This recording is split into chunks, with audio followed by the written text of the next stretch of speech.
Hi everyone, and welcome back to the Lighthouse Buzz. This week we're talking about some reading material that the folks at Angela Adams Consulting have been perusing over the last couple of years. The Coaching Habit. We have been applying this in our company and with great success. This book has proved to be a useful tool for our leaders, and we think you can find a lot of value in it as well. Let's go to Mary Bruce, one of our accounting account managers who's been in a leadership development program here at Angela Adams Consulting Services. Mary's going to talk to you a little bit more about the principles in the coaching habit and how you can put them to use at your agency. Many times we find ourselves bogged down with problems brought to us by coworkers or clients. These days, everyone has plenty on their plate, and trying to handle everything you're faced with on your own is not a realistic approach. When you find yourself confronted with a problem, try using the techniques offered in the coaching habit.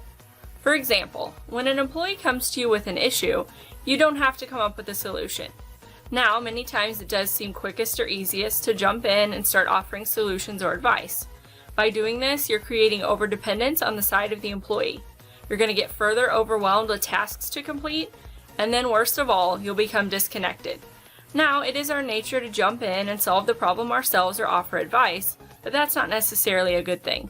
The book actually calls that the advice monster. Do you realize that we don't always have the right answers?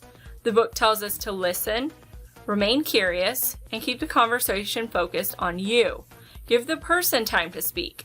What happens is they get all the information out there, and with a few simple questions like, "And what else?" or "What do you want from me?" or to wrap up the conversation, "What was most useful here for you?" You focus them on the real problem, and they can actually reach the solution on their own. This means less on your plate and more empowered employees. So, if you're interested in lightening your workload, empowering your employees to make decisions, or coaching in general in your agency, reach out to us. The techniques in the coaching habit are useful and simple, and we strongly recommend them.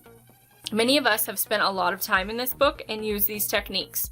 You can use them too, not only with the coworkers, but with carriers, customers, and prospects. So again, if you think this is a solution for your agency, just reach out. We'd love to help. Thanks for tuning in. I hope you learned something new about the coaching habit that you can apply managing your team. Tune in next time for the Lighthouse Buzz.